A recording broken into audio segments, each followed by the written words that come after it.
रामनगरी अयोध्या में आचार्य पीठ तपस्वी जी की छावनी के महंत परमहंस दास ने एक अनोखी पहल की है। आज तपस्वी जी की छावनी के आश्रम के बाहर परमहंस दास ने बैलगाड़ी का पूजन किया। प्रशासन और समाज से बैलगाड़ी के प्रयोग करने की अपील की।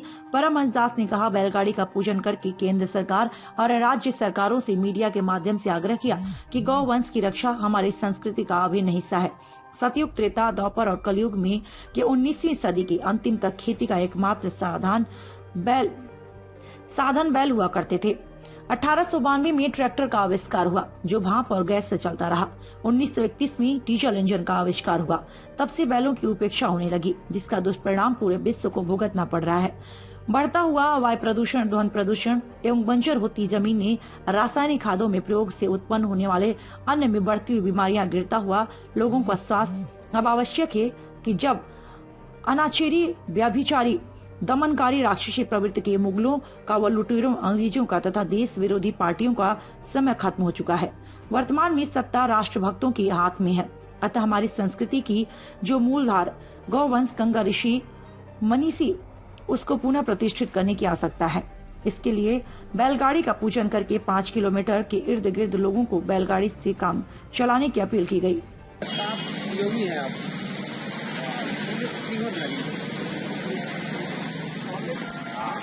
ये झंडी है। साथ ही छोटे किसान हैं जो उनको पुनः बैलों के द्वारा खेती करने के लिए आग्रह किया। वेदों, पुराणों और शास्त्रों में बैल को धर्म का स्वरूप बताया गया है। देवों के देव महादेव भगवान भोलेनाथ की सवारी भी नंदी बैल ही है। और बैलों को जो हम घास खिलाते हैं और गोबर के रूप में, गौमूत्र के रूप में जो हमें प्राप्त होता है, उससे नाना प्रकार की औषधियाँ भी बनती हैं। खेती के लिए खाद भी मिलती है और ईंधन में भी काम आता है। इसलिए राम राज की स्थापना के लिए, भारत को विश्व गुरु बनाने के लिए, भारतीय संस्कृति की रक्षा के लिए गौवंश की रक्षा नितांत आवश्यक है। सारा विश्व गौवंश का ऋणी है। गोवंश का ऋणी है, चाहे कोई भी धर्म का कोई भी व्यक्ति हो, लेकिन गोवंश का ऋण सबके ऊपर है। सतयुग, त्रेता, द्वापर और कलयुग के 19वीं सदी के अंतिम तक जो है खेती बैल से होती रही है और एकमात्र साधन जो है बैल ही था जिससे खेती होती थी।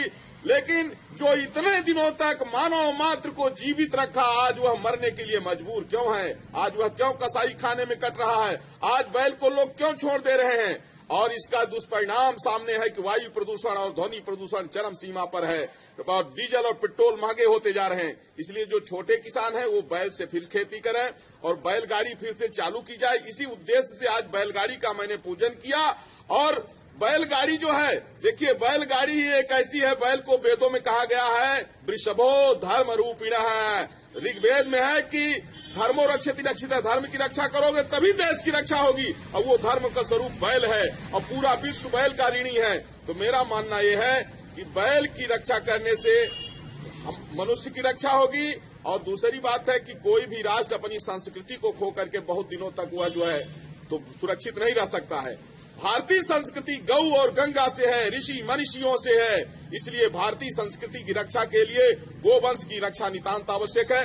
इसी परिप्रेक्ष्य में आज आचार्य पीठ तपस्वी छावनी में मैंने जो है तो आज जो है बैलगाड़ी का पूजन करके और ये समाज में मैंने अनुरोध किया कि इस प्रशासन जो है इसको बढ़ावा दे और इसी से गोवंश की रक्षा होगी। चूंकि जो बैल है, बैल से जो गोबर होता है वो ईंधन के भी काम में आता है और उससे गोमूत्र से, गाय के गोबर से, इससे जो है तो दवा बनाई जा सकती है, इससे तमाम तरह की औषधियां बनाई जा सकती हैं। और जो जमीनों की जो है तो उर्वरा शक्ति कम हो गई है, बंजर हो गई हैं, उनकी उर्वरा शक्ति जो है गाय के गोबर से ही लौटाई जा सकती है। और वैसे भी यह देखा जाता है कि गाय के गोबर से जो खेती होती है, वो जो अनाज होता है वो स्वास्थ्य की दृष्टि से बहुत अधिक महत्वपूर्ण है। और जो रासायनिक खादों से जो खेती हो रही है वह स्वास्थ्य के लिए जो एक फूड पॉइजन की तरह जो है लोगों का स्वास्थ्य दिनों दिन गिराती जा रही है।